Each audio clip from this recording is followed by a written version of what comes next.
옆사람과 인사하겠습니다. 참 잘 왔습니다. 반갑습니다. 그냥 이렇게 던지지 마시고 이 비 오고 추운 날에 비를 뚫고 왔잖아요. 추운 날에 또 히터도 안 돼가지고 좀 추운데 얼굴 보면서 잘생긴 예쁜 친구들 보면서 잘생긴 예뻤죠. 자, 인사하겠습니다. 참 잘 왔습니다.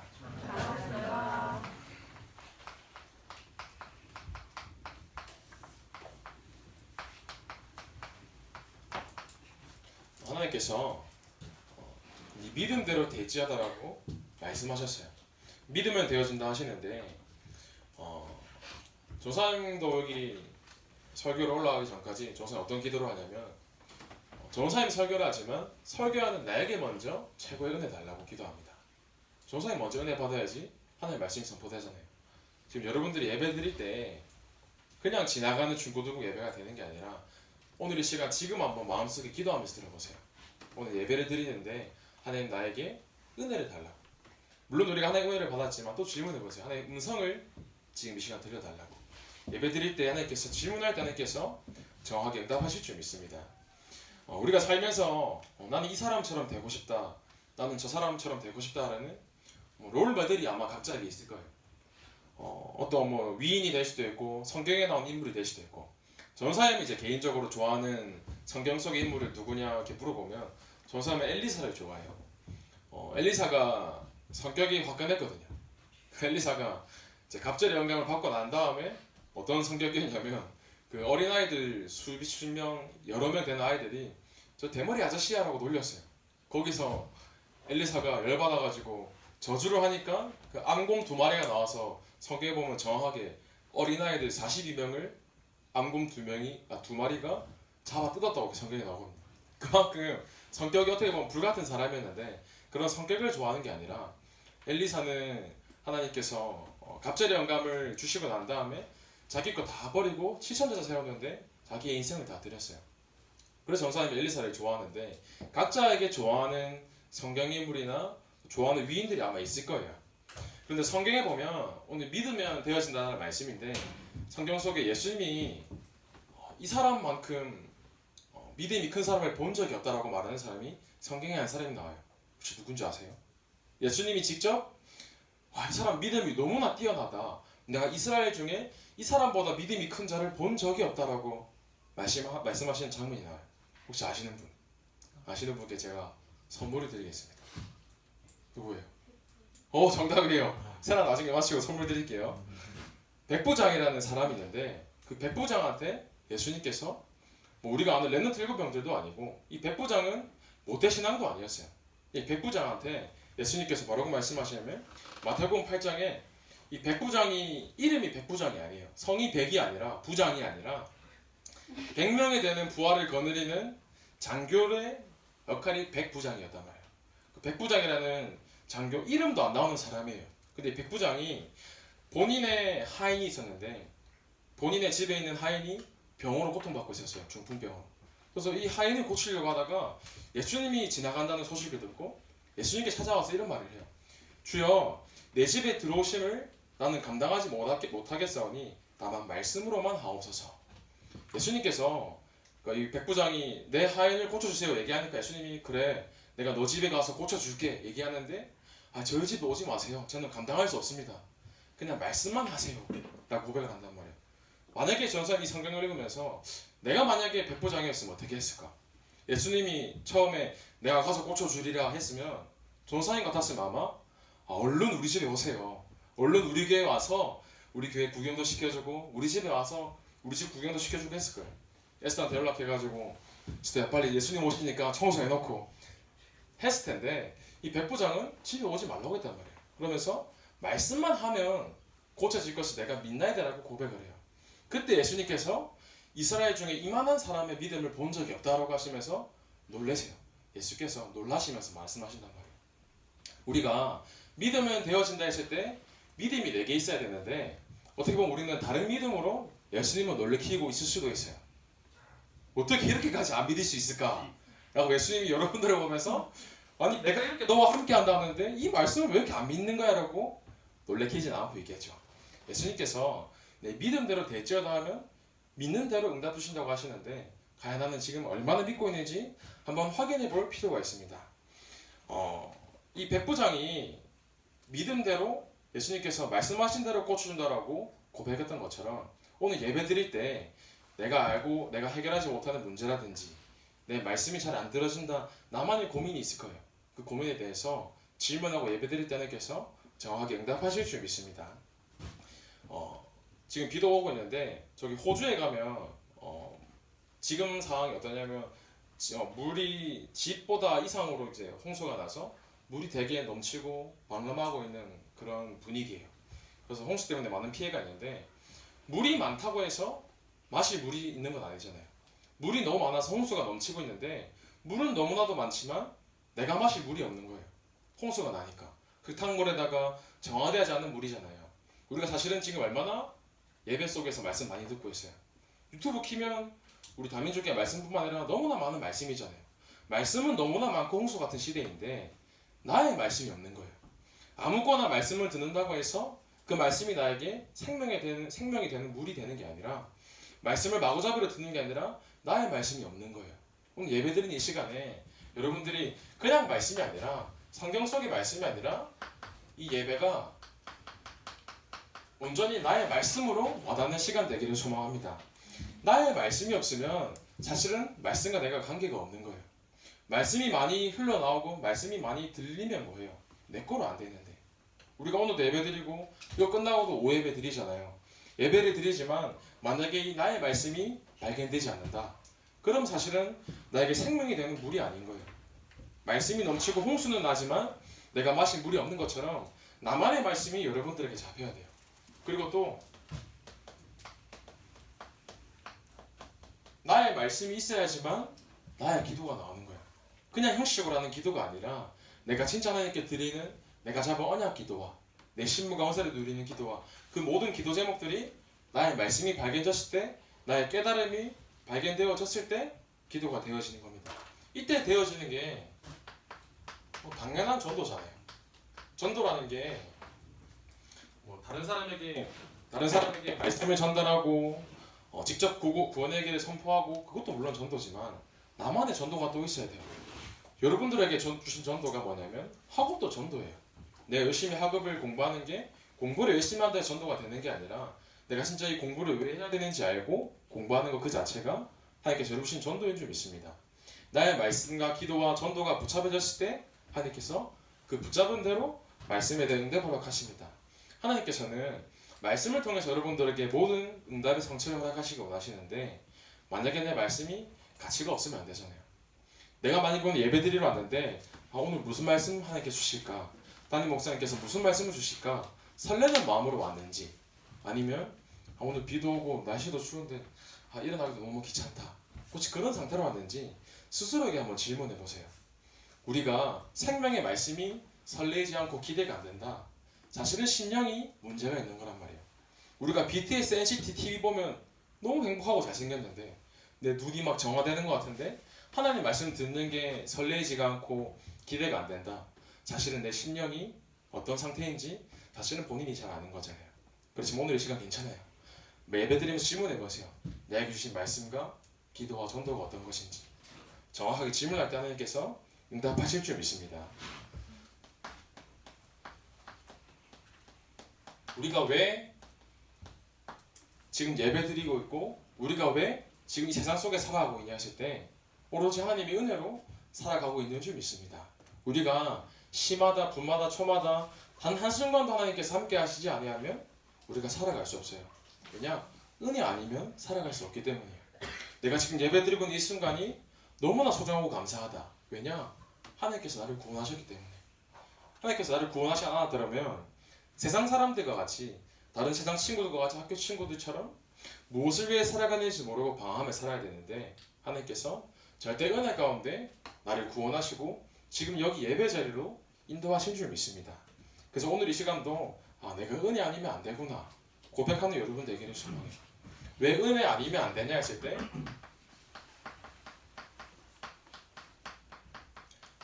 내 속에 20개 있잖아요. 오늘 아침에 목사님 강단 말씀에도 가면을 벗으라고 하시는데 내 스스로가 잘 알고 있지 사실은 내 것을 있는 그대로 드러나는 게 아니라 나도 모르게 나를 포장하고 나를 숨기는 거예요. 왜 나를 숨기냐 했을 때 창세기 3장에 보면 아담과 하와가 처음 선악과를 따먹고 원죄를 지었을 때 제일 먼저 한 행동이 부끄러워서 숨었다 나와 있어요. 왜 숨었냐 했다 보니까 내가 잘못한 걸 알고 있기 때문에 본능적으로 숨는 거예요. 내가 말씀 속에서 안 있고 세상 속에 있다 보면 나도 모르게 숨는 거예요. 누구로부터? 하나님으로부터. 사실 우리가 영적인 존재이기 때문에 말씀이 안 들려지고 예배가 안 되어지면 스스로가 제일 잘 알거든요. 영적 상태로. 내가 하나님 말씀 속에 있지 않다 보니까 나도 모르게 숨게 되는 거예요. 왜 숨냐 했을 때 나도 모르게 각인된 창세기 3장과 6장 11장으로 뿌리 내리고 체질되었기 때문에 그렇게 되는 거예요. 또 내가 하나님께서 주신 것이 아니라 나의 다른 것으로 내 삶이 살아가는 거예요. 나의 다른 것이 뭐냐 했을 때 내 속에 있는 상처가 보통 다른 사람이 주는 거에 대한 상처라든지 세상이 주는 상처라든지 경제나 인간관계나 상처가 계속 쌓이다가 그게 어떻게 드러나냐 하다 보면 분노로 드러나기도 하고 화로 드러나기도 하고 상처 속에 살기도 하고요. 그리고 인간이 아무리 노력하고 열심히 공부하고 성공하려고 해도 내 마음대로 내 뜻대로 안 되는 거예요. 계속 실패 속에서 고통받다가 육신으로 눈에 드러나는 문제뿐만 아니라 영적인 문제로, 정신 문제로 요즘 뉴스만 키면 세상에 입으로 담지 못할 사건들이 너무나 많은 거예요. 왜냐 하실 때 나도 모르는 것과 숨은 것과 다른 것이 내 속에 들어가 있기 때문에 세상 사람들이 문제 속으로 드러날 수밖에 없는 거예요. 그런데 사실은 우리가 이 나의 숨은 것과 다른 곳으로 각인되어서 고통받으며 살아갈 수밖에 없었는데 하나님께서 내가 누구인지, 참된 내가 누구인지 나의 나된 것을 우리에게 알게 하셨어요. 이게 어려운 말씀일 수도 있는데 나의 나된 것이 뭐냐 했을 때 내 정체성과 신분이 바르게 발견되는 것이 나의 나된 것이에요. 어떻게요? 하나님의 절대 은혜 가운데 내가 하나님 자녀로 부름받았구나. 감사가 회복되어지고 창세기 3장 15절에 여자의 후손이 예수님께서 이 땅에 오셨었는데 모든 문제를 해결하시고 창세기 6장 14절에 방주 속에서 나를 지금도 보호하고 계시고 창세기 12장에 내가 가야 할 곳으로 가나안 땅이라는 언약 속에서 하나님께서 시시한 땅으로 가게 하시면서 네가 복이라고 말씀하신 것처럼 내가 세상 사람들처럼 고통받으면서 고통이라는 게 꼭 몸이 아프고 그런 고통이 아니라 내가 무엇을 위해 살아가야 될지도 모르고 어떤 것을 위해 살아가야 될지도 모르고 살아가는데 하나님께서 우리에게 어떻게 살아가야지에 대한 분명한 언약을 하셨어요. 그 언약 잡고 가는 게 진짜 참된 축복인 줄 믿습니다. 그 모든 축복이 선지자 대신 그리스도께서 제사장 대신 그리스도께서 왕 대신 그리스도께서 우리의 모든 문제를 해결하시기 때문에 우리가 지금 이 자리에 예배드리면서 은혜 받고 있는 줄 믿습니다. 그래서 우리에게 필요한 것이 그냥 믿음이 아니라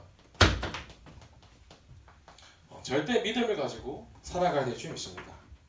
어떤 믿음으로 살아가야 되냐? 믿음이 뭐냐 했을 때 로마서 10장 17절에 보면 그러므로 믿음은 들음에서 나며 들음은 그리스도의 말씀으로 말미암았느니라. 믿음이 뭐냐 했을 때 믿음은 들어야지만 자라고 그 들음은 오로지 그리스도의 말씀으로 자란다고 말씀하십니다. 내 믿음이 왜 이렇게 약할까?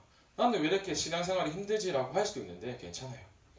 지금 예배드리고 있는 이 순간 나도 모르게 내 영적인 상태가 성장하는 거예요. 말씀 듣는데 좀 어려울 수도 있어요. 어렵지만 나도 모르게 말씀 듣는 가운데 말씀이 내 속에서 차근차근히 쌓이는 거예요. 왜 우리가 어린아이들 보면 처음에 갓난아기들 이렇게 태어나면 말 한마디도 할 줄 모르잖아요. 그런데 엄마랑 대화하고 이렇게 친구들과 같이 있고 하다 보면서 나도 모르게 말이 배워지는 것처럼 나도 모르게 예배 속에 있다 보면 내 신앙이 조금씩 자라나는 겁니다.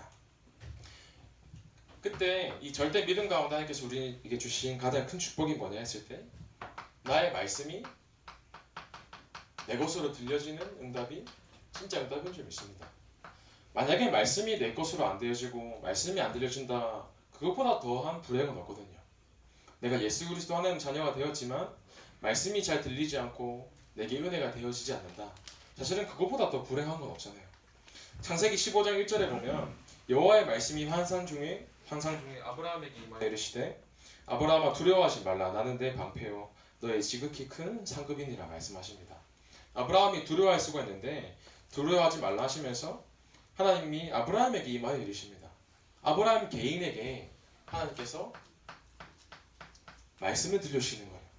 우리 개인에게 지금도 그렇고 앞으로 강단 말씀을 통해서 계속해서 말씀을 들려주실 거예요. 그 말씀을 잡냐 안 잡냐가 응답을 빨리 받냐 안 받냐 그 차이거든요. 창세기 15장 6절에 그냥 아브라함이 응답받은 게 아니라 6절에 보면 아브라함이 여호와를 믿으니 여호와께서 이를 그의 의로 여기시고, 아브라함이 하나님의 말씀을 믿고 자신의 말씀으로 붙잡은 거예요. 말씀을. 창세기 18장 17절에 보면 이때 내가 하려는 것을 아브라함에게 숨기겠느냐. 하나님의 계획을 아브라함이 말씀을 붙잡는 그 시간부터 하나님께서 아브라함에게 모든 걸 숨기지 않으시고 모든 계획을 알려주시는 거예요. 어떻게 했을 때요? 아브라함이 말씀을 나의 말씀으로 붙잡았을 때. 오늘 이 시간 말씀을 나의 것으로 붙잡는 중요한 시간 되시기를 소망합니다. 이때 자연스럽게 오는 응답이 기도인 거예요. 왜 기도가 응답이냐 했을 때 창세기 21장 1절에 7절에 보면 여호와께서 말씀하신 대로 사라를 돌보셨고 여호와께서 말씀하신 대로 사라에게 행하셨으므로 사라가 임신하고, 여호와께서 말씀하시니까 사라가 임신한 것처럼 하나님의 말씀을 내 것으로 붙잡는다. 그 말씀이 내게 응답으로 오는 거예요. 하나님께서 주신 말씀을 내 것으로 붙잡는 방법이 뭐냐 했을 때 기도인 거예요. 기도. 하나님께 소통하고 하나님과 대화하는 것 자체가 기도잖아요. 그래서 여러분들이 개인이 혼자 있는 시간에 나에게 주신 개인의 말씀을 잡고 기도에 한번 집중해 보세요. 창세기 22장 8절에 아브라함이 이르되 내 아들아 번제할 어린 양은 하나님이 자기를 위하여 친히 준비하시리라. 이삭이 올라가는데 제사를 지러 올라가는데 양이 안 보이는 거예요. 그 아브라함 자기 아버지한테 아버지 왜 양은 안 보이나요? 이때 아버지가 뭐라고 고백하냐면 내 아들아 번제할 어린 양은 하나님이 자기를 위하여 친히 준비하시리라. 하나님께서 우리가 기도하기 이전에도 이미 준비하셨고 기도할 때 하나님께 정확하게 응답하실 줄 믿습니다. 창세기 24장 63절에 이삭이 리브가를 만나기 전에 어떻게 해서 자기 아내를 만났냐 했을 때 성경에 나옵니다. 이삭이 들에 나가 묵상하다가 눈을 들어 보매 묵상하고 있다가 자기의 짝지은 아내를 만난 거예요. 우리가 기도하는 게 무조건 기도한 대로 응답되어진다는 믿음이잖아요. 내가 말씀 붙잡고 하나님께서 내게 주신 그 깨달음이 내 삶 속에서 진짜로 고백되어지고 누려진다면 하나님께서 응답 주실 거예요. 어떠한 기도 제목이든지. 이때 우리가 말씀을 누리고 기도를 누리고 살아가다가 보면 내게 문제가 올 수도 있어요. 나는 예배 잘 드리고 말씀 드리고 기도하고 있는데 왜 나한테 문제가 오지? 그런데 그게 문제가 아니에요. 하나님께서는 문제가 여러분들에게 주시는 응답이라고 하십니다. 내 학업 문제, 내 개인 문제, 내 가정 문제, 내 직장 문제, 내 업 문제, 문제투성이잖아요 사실은. 그런데 그 문제가 아니라 하나님께서는 그 문제를 통해서 결국은 다른 사람 살리는 증인으로 세우시기 위해서 전도의 축복을 위해서 우리에게 응답을 허락하신 줄 믿습니다. 야곱이 태어날 때 형의 발꿈치를 잡고 나온단 말이에요. 어떻게든 형보다 먼저 태어나려고 태중에서부터 형의 발꿈치를 잡고 태어나는 거예요. 태어날 때부터 인본주의 속에서 여러분 내 성질과 내 성격은 절대 안 고쳐져요. 좋은 사람만 봐도 그렇게 안 고쳐지는데 내 성질과 내 성격을 바꾸려고 하는 게 아니라 내가 진짜로 말씀과 나의 기도 속에 있을 때 하나님께서 응답하십니다. 내 것을 내가 안 되는 일이나 내가 안 되는 공부나 내 힘으로 하려고 하다 보면 인본주의밖에 나오지 않거든요. 그런데 다 내려놓고 하나님 앞에 나의 말씀과 기도를 붙잡을 때 하나님께서 응답을 해주실 줄 믿습니다. 창세기 25장 33절에 형을 속이고 팥죽을 이용해서 장자권을 받는단 말이에요. 내 인본주의로 쓰는 것처럼 보이지만 사실은 그게 원래 내 모습이지만 사실은 다 아닌 것처럼 하는데 인본주의 많이 쓰잖아요. 내 뜻대로 내 생각대로. 전사님도 그런데요. 사실은 전사님도 기도하고 말씀 속에 슬러가지만 나도 모르게 계속 내게 드러나요. 그러다 보니까 말씀 속에 들어갈 수밖에 없는 거고요. 우리는 포장하고 가면 쓴 채로 살고 있지만 하나님께서는 그 모습마저도 아시고 내가 그것을 인정하고 고백할 때 하나님께서는 정확하게 응답을 주실 줄 믿습니다. 그래서 우리는 절대로 실패하는 신분이 아니라 어쩔 수 없이 절대 성공할 수밖에 없는 신분입니다. 그래서 하나님께서 우리에게 주시는 응답이 뭐냐 했을 때 현장에 보면 이 성공이 뭐길래 가족도 팔고 가족도 죽이고 내 주변 사람들 다 팔아가면서 내가 성공하려고 사람들은 직장 생활하고 학교 생활하고 한단 말이에요. 그런데 그럴 수밖에 없는 이유를 알잖아요. 왜냐 했을 때 세상 사람들은 살아서 숨 쉬고 있는 것처럼 보이지만 살아도 죽은 자예요. 이런 비유를 해도 되는지 모르겠는데 영화를 보면 좀비들이 이렇게 움직이잖아요. 좀비들 보면 그게 살아서 움직이는 것처럼 보이지만 사실은 살아있는 게 아니잖아요. 그 사람이 이렇게 비유를 그냥 드는 건데 어떻게 보면 세상 사람들이 그렇게 살고 있지 않은가. 자기는 열심히 허덕허덕거리면서 공부하면서 경쟁하면서 어떻게든 성공하려고 열심히 노력하는데 그게 내가 살아가는 모습이 아닌 거예요. 점점 사람들은 살아가는 게 아니라 죽어가고 있는 거예요. 살아도 죽은 자가 어떤 인물들이냐 했을 때 성경에 보면 대표적인 인물들은 가인도 있었고 에서도 있었고 요셉의 형들이 있잖아요. 그 사람의 특징이 뭐냐? 하나님을 알고 있었지만 복음의 감흥이 없었어요. 그 복음의 말씀이 나의 말씀이 되지 않은 거예요. 복음이 나의 말씀으로 나의 기도로 누려지지 않다 보니까 내 인본주의대로 살아가는 거죠. 가인이 내 사랑스러운 동생이라고 해야 되는데 내 동생이지만 저 동생 예배만 하나님께서 받으시되 열받아 돌로 찍어 죽이는 거예요. 왜냐? 내 성공 내가 잘 돼야 되니까. 요셉의 형들도 사실은 뭐 배가 다른 내 동생이기도 하지만 막내니까 사랑받을 수도 있잖아요. 받을 수도 있는데 저 동생만 사랑받네 하면서 동생을 죽이려고 하는 거예요. 세상 사람들이 내 성공 위해서 살아도 죽은 자처럼 살고 있는데 이 사람 살리라고 하나님께서 내가 잘 안 되는 것처럼 보이고 나는 망한 것처럼 보이지만 죽은 것처럼 보이지만 우리의 신분이 절대 망할 수 없는 죽어도 산 자의 신분을 가지고 있습니다. 요셉이 노예로 팔려가서 감옥에 갇혀서 억울한 일을 당하고 안 되는 것처럼 아무것도 안 되는 것처럼 보였지만 하나님께서는 그 요셉의 문제를 통해서 문제가 응답임을 확인하게 하셨고 요셉 한 사람을 통해서 애국과 전 민족을 살리는 응답을 허락하셨어요. 그 이유가 뭐냐 했을 때 요셉은 나의 말씀과 나의 기도가 있었거든요. 나의 언약이 있었기 때문에 하나님께서 요셉을 사용하셨어요. 지금 예배드리는 이 시간 전사님도 사실은 중고등 시절을 보냈기 때문에 너무나 잘 알고 있어요. 여러분들 마음을. 전사님 그때 얘기했잖아요. 그 교회 임마누엘 교회 다닐 때 전사님이 다락방 하자 하면 전사님 맨날 도망 다녔어요. 전사님 마음을 알거든요. 그런데 어느 순간 하나님의 말씀이 들리기 시작하더라고요. 내가 예배 속에 있고 말씀 속에 있다 보니까 내게 주신 언약이 무엇인지 내게 주신 말씀과 기도가 무엇인지 발견이 되어졌어요. 오늘 예배 드릴 때 오늘 오후에도 예배 드리지만 그냥 하는 말이 아니라 정말 하나님께 질문하면서 나에게 주신 말씀인지 질문할 때 하나님께 정확하게 응답하실 줄 믿습니다. 그래서 우리 신분이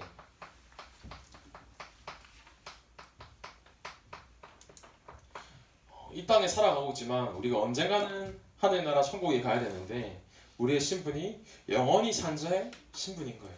오늘 본문 말씀에 보면 창세기 50장 23절에서 25절에 보면 요셉이 자기의 해골을 가나안 땅으로 묻게 해달라고 얘기를 하는 장면이 나오는데 그 장면 때문에 요셉의 입간하는 모습이 나와요. 요셉이 왜 자기의 해골을 애굽 땅에 묻지 않고 가나안 땅에 묻게 해라 하던 이유가 뭐냐면 가나안 땅이 메시아가 올 땅이잖아요. 요셉이 어릴 때부터 잡았던 그 말씀과 기도, 나의 언약이 있었기 때문에 가나안 땅에 내 해골을 묻어라 하는 거예요. 요셉이 죽은 것처럼 보이지만 요셉의 언약이 가나안 땅에 묻히면서 요셉의 언약이 성취되었던 것처럼 하나님께서 여러분들의 삶을 통해서 여러분들이 하고 있는 학업을 통해서 현장을 통해서 이 응답을 성취시킬 것을 약속했습니다. 그렇기 때문에 여러분들에게 가장 중요한 것이 그냥 복음을 잡는 게 아니라 우리에게 복음이 맞지만 그냥 복음을 잡는 게 아니라 여러분들의 삶이 오직 복음이 돼야 돼요. 그냥 복음이면 되겠지 그냥 복음 정도 들어볼까 그게 아니라 오직 복음이어야지만 내가 이 땅에 살아갈 수 있구나. 절대 은혜 속에서 나를 구원하셨는데 내가 이 땅에 죄와 저주 가운데서 운명사주팔자 속에서 죽을 수밖에 없었는데 진짜 선지자 제사장 왕 되신 예수 그리스도께서 나를 구원하셨고 그 날마다 그 복음이 오직 복음으로 나에게 성취가 되고 말씀을 들을 때 늘 설레고 감동이 될 만큼 날마다 말씀으로 은혜 받고 말씀이 나의 생명의 말씀이 되는 우리 중고등부 렘트와 선생님 되기를 기도하고 소망합니다. 기도하겠습니다. 사랑하는 감사를 드립니다. 하나님께서 절대 은혜 가운데 우리를 구원하시고 절대 믿음 가지고 예배의 축복 누리게 하신 은혜에 감사를 드립니다. 우리 중고등부 렘트들이 날마다 현장 속에서 나의 말씀과 기도와 전도의 사모를 응답 속에서 매일매일 절대 은혜를 누리는 귀중한 전도자의 삶을 살 수 있도록 이 시간 성령께서 역사하여 주옵소서. 살아계신 예수 그리스도 이름으로 기도합나이다.